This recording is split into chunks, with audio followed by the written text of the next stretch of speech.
30 years ago, kidney cancer was a terminal diagnosis. With few treatment options available, there was little hope for kidney cancer patients.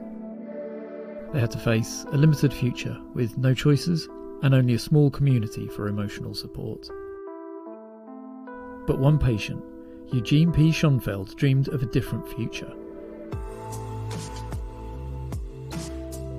He imagined a world where kidney cancer diagnosis would not lead to death. He envisioned a global community dedicated to serving and empowering patients and caregivers, leading change through advocacy, research and education to make a better tomorrow. He realised that we're strong alone, but unstoppable together. That's why the Kidney Cancer Association was founded, to bring patients, caregivers, healthcare professionals, industry and Congress together with one common goal of eliminating kidney cancer. 30 years later, we have become a powerful hub, connecting medical professionals with patients and their families. We've given over 50 grants, held over 30 academic symposiums, and offered hundreds of one-on-one support sessions. In that time, over a dozen kidney cancer drugs have been approved, and survival rates have increased. While much progress has happened in 30 years, time is still cut short for many. Just like it was for Eugene. That's why we still have a lot of work to do. With doctors, scientists, researchers, industry partners, patients and caregivers. The KCA continues to bring everyone together with the goal of curing kidney cancer. To share our stories, our challenges and our successes, and to find new solutions together. We're here to help you. You're not alone.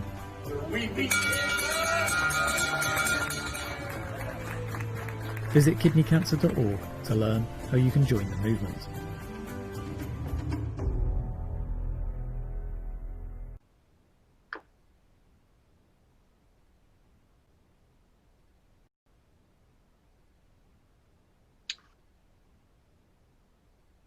So, can people hear me?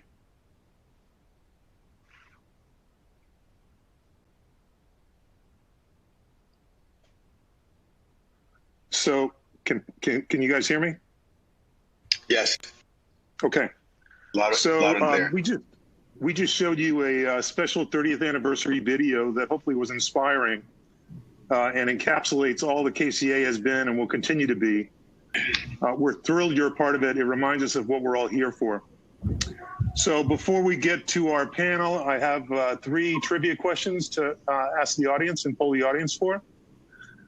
If we could put up the first trivia question. And again, I can't see it, but apparently hopefully it's out there. But the first question is, the Kidney Cancer Association's president and CEO, blank, was appointed in 2018, and the choices are Christopher Wood, Craig Thompson, Gretchen Vaughn, and David Rubin.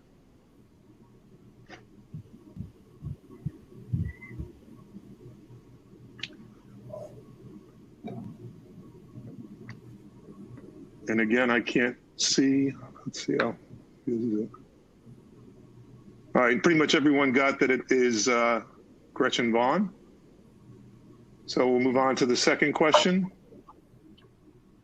The kidney cancer is the blank most common cancer worldwide.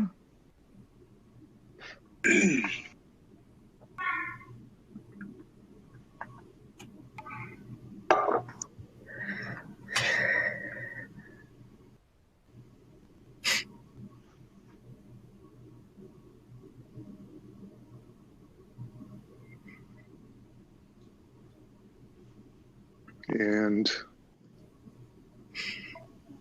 people guessed the 9th. It's actually the right answer is the 12th most common cancer worldwide. And then finally, the blank changes the KCA's community fundraising event in honor of the number of estimated kidney cancer diagnoses this year.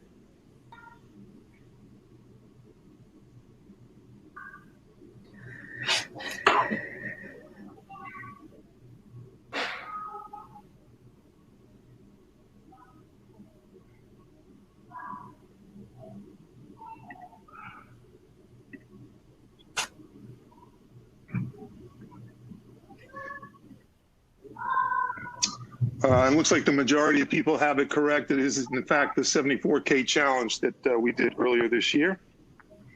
So without further ado, we're going to move on to our case presentations.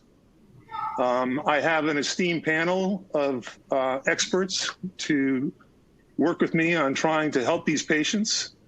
We have Dr. Zhang, Dr. Margulis, Dr. Sutka, and Dr. Hudson.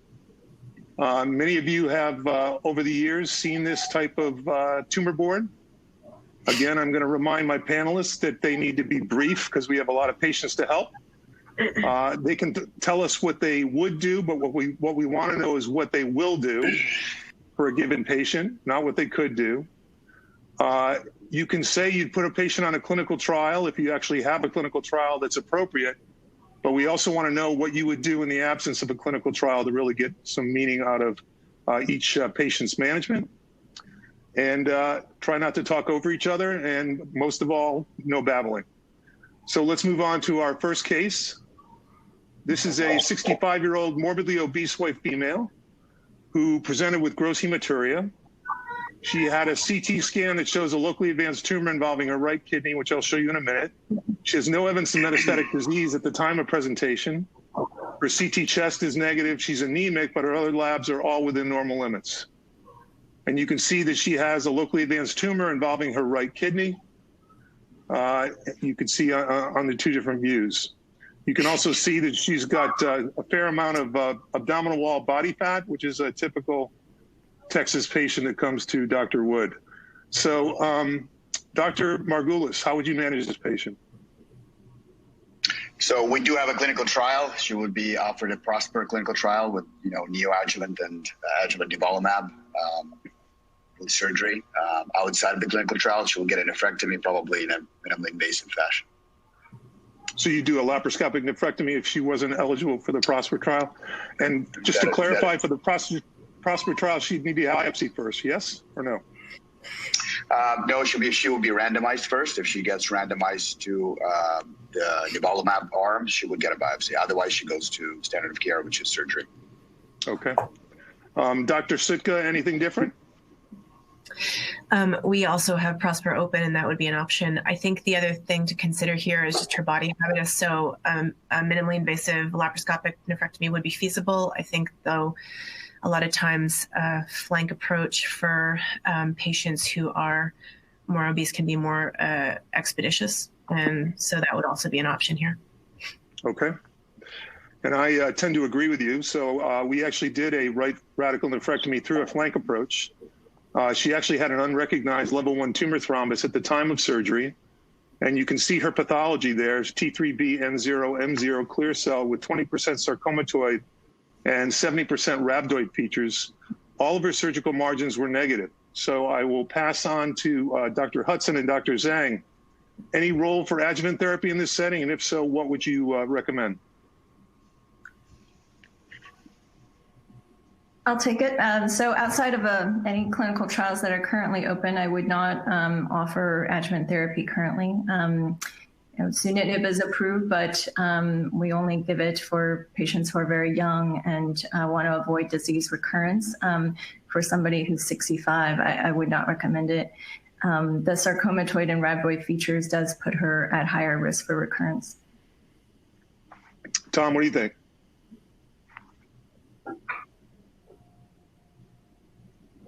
Tom, you must be muted.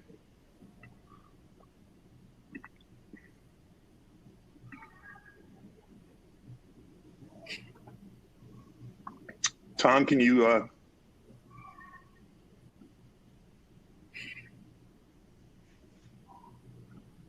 right. Well, I guess Tom, you need to work on trying to get connectivity. Anyway, so no role for adjuvant therapy in this setting. So the patient comes back 6 weeks later. She has follow-up imaging. She's still anemic with a hemoglobin of 8.8. She's got an elevated alkaline phosphatase. She's got an elevated LDH. All of her other labs are within normal limits. Her MRI of the brain and bone scan are negative, and she's recovered nicely from surgery and really has no complaints at the time of her presentation. However, her images would suggest otherwise. So you can see she's got lymphadenopathy in the mediastinum. She's got multiple liver metastases. She's got a large recurrence in the psoas muscle. Dr. Zhang, what would be your recommendation for this patient at this point? So it seems like she's recurred within a year from her nephrectomy and therefore IMDC 2 with the anemia. I would think intermediate risk disease, we would go down the path of either ipi-nivo or pembro-axi combination with immunotherapy for sure. And we do have pedigree open, so consideration for the pedigree trial. Yeah, I mean, she actually recurred within 6 weeks of her nephrectomy.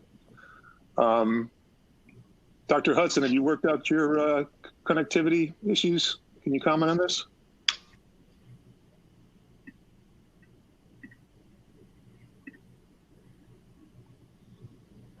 And I guess that would be a no. Dr. Margulis, do you have any comments, or Dr. Sutka? Other than her rhabdoid and sarcomatoid features probably will portend a better response to immunotherapy. So I agree that immunotherapy has to be part of the protocol. At our center, she would get probably an ipi-nivo combination. Hey, this is Dr. Hudson. I think I'm here now. So thanks, Tom. Yeah, thanks. So I'm on the phone, but I think that we would move forward with traditional frontline therapy in this setting. So clearly high risk from the time of recurrence from when the surgery was. And that traditional therapy would be immunotherapy based. So Nivo-Ipi? Nivo-Ipi would be the preferred at my practice center, yes. Okay. All right, let's move on. So we have a 71-year-old female who presents with acute shortness of breath and chest pain. She initially thought it was pneumonia, so she took a Z-Pak. However, she did not have any improvement in her symptoms. She does have a history of breast cancer, currently NED. She has a history of rheumatoid arthritis, currently on low doses of prednisone and Plaquenil. Her labs are all within normal limits except for PO2 on blood gas of 78, and her O2 sat is 85% on room air. And a CT scan of the chest is obtained. And I think you can see that she has bilateral pulmonary emboli, a large one on the left-hand side and a smaller one on the right-hand side.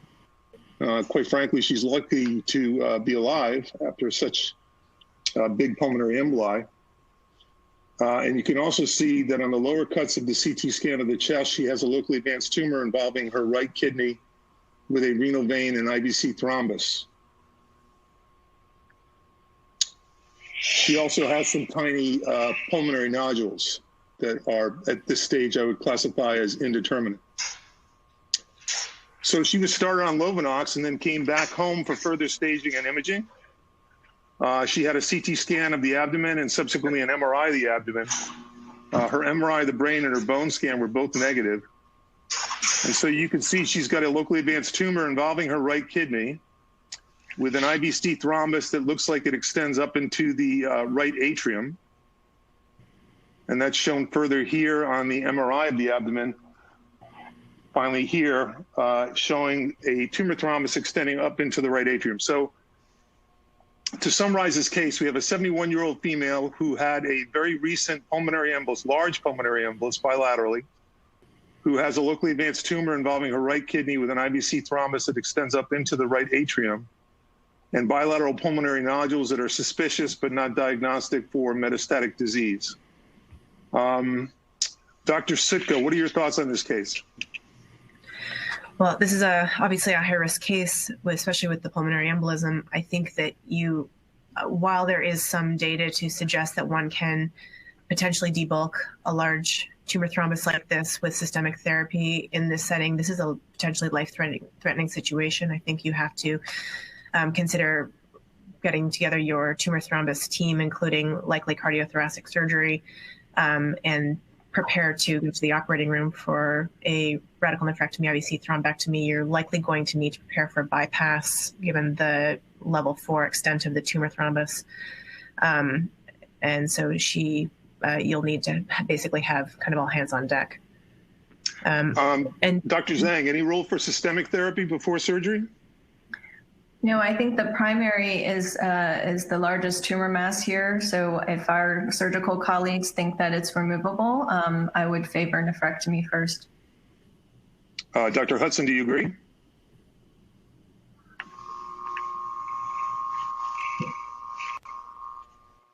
Tom?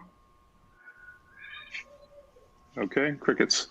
Dr. Margulis, 2 questions. Assuming that you would proceed with surgery, is there any role for preoperative embolization of the primary tumor before taking him for thrombectomy? No, there's not. I think it's actually could be detrimental. What's the second question? And so your center has experience with SBRT for treatment of tumor thrombi. Is there any role for that here in this setting to potentially debulk this prior to surgery or in concert with surgery? No. We know this. As you know, this is a clinical trial. I think for a different reason. In this case, I agree with Sarah. I think this patient, another pulmonary embolus, will probably kill her. So she will go to surgery pretty quickly. And the key thing here, she will need a cardiopulmonary bypass, and she will need pulmonary embolectomies bilaterally. That's what we would offer her. Or a Z-Pack. She took a Z-Pack before. Maybe I would consider another one. Nice. So in the setting of someone who has pulmonary nodules that are suspicious for metastatic disease, you'd still do the pulmonary embolectomy? Yes, I mean, and that's, this patient will be at very high risk for, pulmonary hypertension and complications related to massive bilateral pulmonary emboli. And so if she goes on cardiopulmonary bypass, which she likely will, doing an embolectomy, I think is something I would strongly consider. Okay, well, she was taken for surgery. She was put on cardiopulmonary bypass for a right radical nephrectomy with IVC thrombectomy, although we did not try and extract the pulmonary emboli because we thought, number one, it would be high risk. Number two, because she already had clear, or what to me felt like clear evidence of other metastatic disease. She was hospitalized for 2 weeks due to pulmonary complications and had a recurrent right pleural effusion, although the cytology was negative, so it was not a malignant effusion. And her pathology was T3C N0MX, type 2 papillary renal cell carcinoma with negative margins, nuclear grade 3. She comes back 6 weeks later. She still has shortness of breath and still has weakness. Her MRI of the brain is negative. Her bone scan is negative. She has anemia, but otherwise her labs are within normal limits. Her CT of the abdomen reveals no significant findings except for postoperative change in the right renal fossa. And this is her CT scan of the chest. So not to belabor the point, but you can see that the embolus on the left-hand side is actually increased in size, suggesting that it was not a bland thrombus embolus, but in fact a tumor thrombus embolus. And the nodules in her lung have become significantly more distinct. And there's another view there. So you got her through surgery, and she's doing okay, has some shortness of breath, dyspnea on exertion, has what looks like clear progression of disease in her lung and a type 2 papillary renal cell carcinoma. So Dr. Hudson, if you're on the call, can you comment on what you would recommend for this patient? Yes, hopefully you can hear me, I hope. I would actually, move into therapy. And unfortunately, we don't really have a strong amount of data. We have a lot of phase 2 data that suggests some of the newer agents would provide benefit to papillary over what the traditional agents were. But you've got essentially 3 types of agents you could utilize. I would probably use something like cabozantinib. It would be approved as a first-line agent, and it does have evidence of benefit in papillary. Alternatives are Len-Ev as well as Opdivo. So all of those are options, but Cabo would be frontline approved. That would be the one you'd recommend? Yes. Okay, what about you, Dr. Zhang? What would you recommend in this case? I agree, although the only caveat I would think is her symptoms are probably coming from the PE and the tumor thrombus. So if there's any indication or ability to remove that thrombus, I'd be in favor of doing that first. And then I certainly agree with the systemic options that Dr. Hudson has laid out, and cabozantinib, I think we'll have more data soon based on Monty Paul's PAPMET trial for thinking about cabo. And let me just add in there that I think all of us have seen tumor thrombi actually respond to oral TKIs. So just to throw that caveat, if this really is a cancer-related thrombi, I mean, there's a reasonable chance that you would maybe have reduction in that with therapy too. So again, just to be clear, Dr. Zhang, are you recommending taking her back to surgery to do the thrombectomy, or would you have done it, or do the embolectomy, pardon me? Or would you have done that at her initial surgery like Dr. Margulis had suggested? Everything's in hindsight, right? So I think it's responsible for the majority of her symptoms. And if we're not 100% confident that Cabo will take care of it right away, then fixing the thrombus first would be my inclination. Dr. Margulis, do you agree with that? Yes. So you take her back to surgery? No. I agree with the systemic options. I think the surgery ship has sailed. The reduced sternotomy in this lady that's the high risk procedure. The timing to do this would have been at the time of surgery, initial surgery, without, in my opinion, without much increased risk. But the ship has sailed. That ship has sailed. Dr. Sitka, do you have anything to add to this? No, I agree. I would not redo surgery. I think if you're going to attempt to extract the pulmonary emboli, the time when you'd be at the first operation. But I agree that it also would have been considered high risk, and you would have had to see how she was responding at the time of the operation, whether or not you would have gone for that after you'd gotten the thrombus out. Okay. How long did you bypass and so on and so forth. Okay. All right, let's move on to the next case. This is a 59-year-old white male who presents with left varicocele. He has a history of a chronic cough over the last 6 months with fatigue, occasional fevers, night sweats. He has a palpable abdominal mass and also obviously the left varicocele. CT chest is negative. Labs are within normal limits. His hemoglobin is 13. And so you can see that he has a locally advanced tumor involving his left kidney. He underwent a left radical nephrectomy with RPL&D. The adrenal was removed with the specimen, and it was T3A grade 2, clear cell renal cell carcinoma. Not to beat a dead horse, but I'll throw it out to all four panelists for quick comment. Is there any role for adjuvant therapy in this setting? Unknown, nothing proven. So you would not offer it?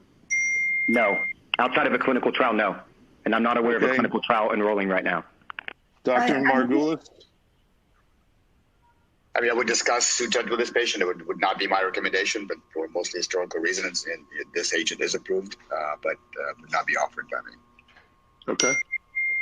Dr. Zhang, you were going to say something? Yeah, I was just going to add that the Checkmate 914 trial is currently still enrolling, to my knowledge, and that's Ipi-Nivo in the adjuvant setting. But I agree, outside of a clinical trial, I would not offer adjuvant therapy currently. Okay, and Dr. Sitka, you agree? I agree. I always discuss Sutent just because patients often ask about it, but I would not recommend it.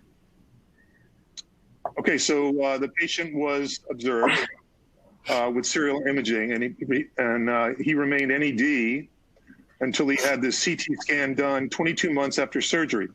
And you can see a tiny nodule towards the apex of the left lung. Initially, we elected to just follow this. And then he comes back 6 months later, and that nodule now is a little bit more obvious, a little bit more declaring itself. There's no other obvious evidence of metastatic disease with further imaging. So, Dr. Zhang, what would you offer this patient? I think favorable risk disease, certainly okay to watch, but I would also discuss all of our possible therapies for favorable risk disease, including, if this is the only site of disease, metastacectomy, as well as our systemic options. Okay, and so the patient says, whatever you say, doc, so what is your recommendation? I would send them to my thoracic surgery colleagues to take this lung nodule out. Okay, Dr. Hudson, do you agree with that? I mean, I think that's a reasonable approach. It all comes down to the discussion with the patient. I would discuss with them using an IO-TKI versus doing that. The rationale of doing the IO-TKI would be short-term use over a period of 3 to 6 months to hopefully, if you would, sterilize the rest of the body, give them a chance to maybe make this metastectomy more permanent, but there's no data either way. So it would really come down to kind of the discussion with the patient, having the thoracic surgeon weigh in as to the operability and the ease for the surgery, any comorbidities, and then let them help them make a decision. Dr. Sitka, what do you think? I would risk stratify the patient from a functional standpoint and determine their eligibility for a metastasectomy for either a minimally invasive or open approach, whichever the thoracic surgeon would recommend. I think that you have to assess their nutritional status, their functional status. Is it going to be a relatively straightforward recovery, and what are the priorities of the patient? And then I would have a conversation with the medical oncology colleagues if the patient did not look like a good surgical candidate. I think you can also consider there are other ways to attack a pulmonary metastasis, obviously, in terms of ablation, and there's burgeoning interest in terms of radiation approaches as well. I'm not recommending that here, but you'd have to discuss all of those. Okay. Dr. Margulis, you have anything of importance to add? Yeah, other than strongly would consider resection or SBRT to this lesion, again, depending on sort of patient preference. But yeah, he's got one solitary lesion. He would be a perfect candidate for metastasectomy. Now, Vitali, don't you have at your center a trial where they would do some IO-based therapy and then go into SBRT? Because that would be an interesting thing too. Yeah. Yeah, that's about to open the Radvax 2 trial, I guess, but currently no. So the patient was referred to thoracic surgery and had a left thoracotomy with metastasectomy. There were a total of 6 nodules removed, 2 of which contained metastatic renal cell carcinoma. All of them had negative margins.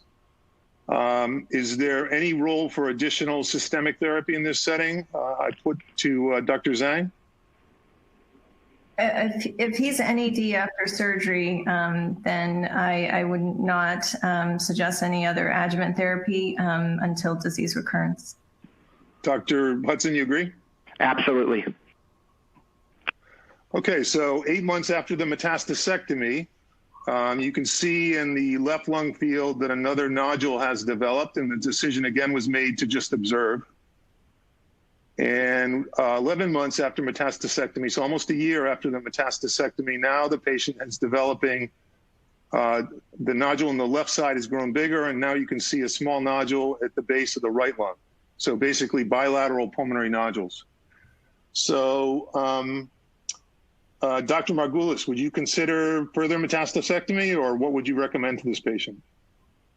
I would recommend, we do have a trial which would offer this guy SBRT to both lung nodules and continued sort of observation. And with the idea that he's most likely a systemic metastatic disease, we can reset the clock a little bit and potentially cure him. That would be advantageous. So you'd recommend bilateral metastasectomy? I would recommend bilateral SBRT. So radiation. SBRT, okay. Nodules. All right, Dr. Hudson, what do you recommend?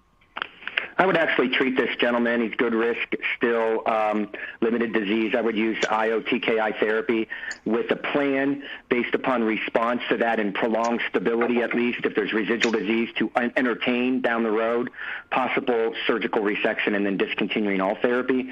But that would be after months of therapy. But I would start now, yes. Okay. Dr. Zhang, you agree?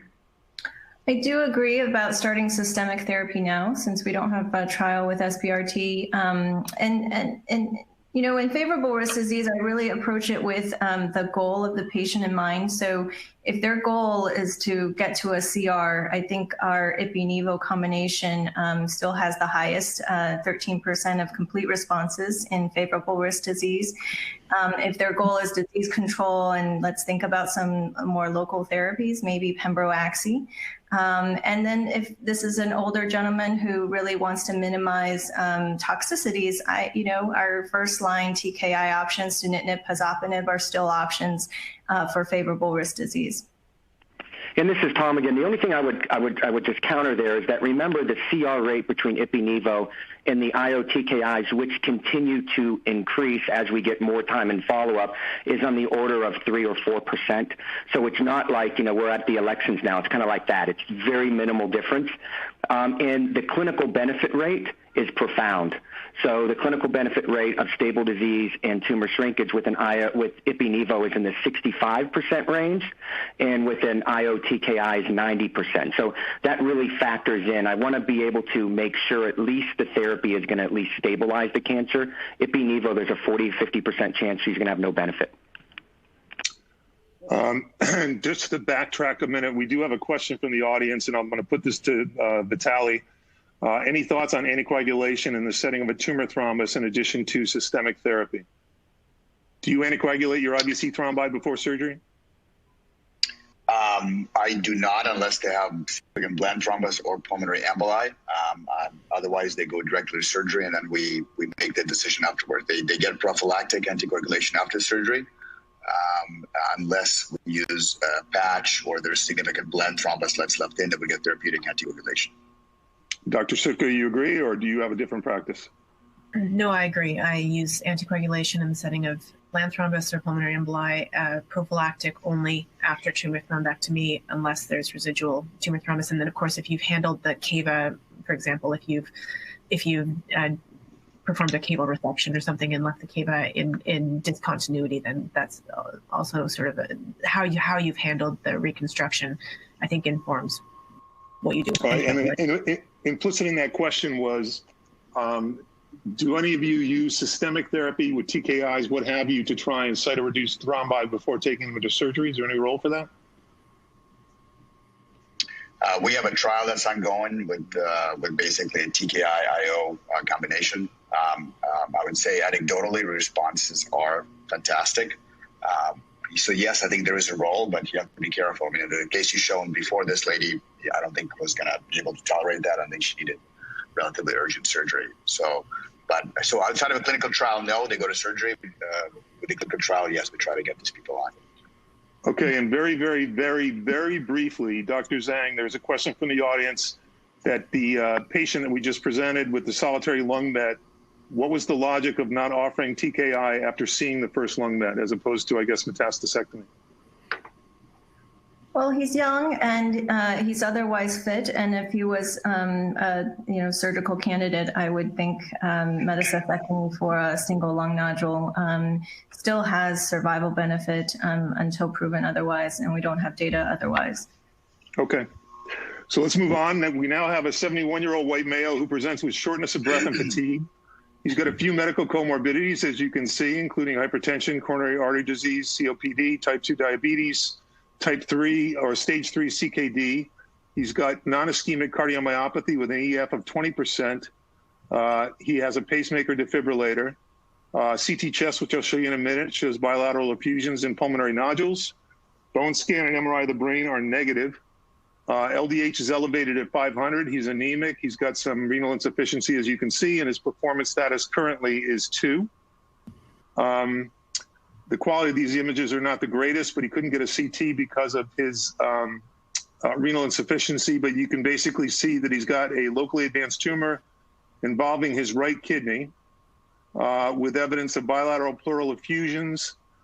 There's evidence that the tumor extends into the renal vein and pokes into the IBC, and he's got bilateral pulmonary nodules. So, Vitaly, this sounds like a patient right up your alley. Would you consider this patient a candidate for cytoreductive nephrectomy? Not at this current stage. This is the patient I would send to my medical oncology colleagues. And if he improves his performance status, perhaps. But based on what I'm seeing now, no, not up front. Oh. Dr. Sutka, would you consider cytoreductive surgery? Not up front, no. This would be a patient who would go to oncology for systemic therapy first. Okay, so the surgeons don't want to operate, so they send it to you, Dr. Hudson. What would you recommend for this patient? I think it's going to be tough regardless of what we choose for this patient. I certainly would like to use an IO-based regimen, whether it be IO-IO or IO-TKI, with the understanding that both of those modalities can potentially worsen her underlying breathing issue. So you have to monitor that pretty closely with them. Some people, you can make an argument to even do single agent cabo in this and watch them closely, but I would try to get an immune therapy because I believe there's a role for the immune therapy. Dr. Zhang, do you agree?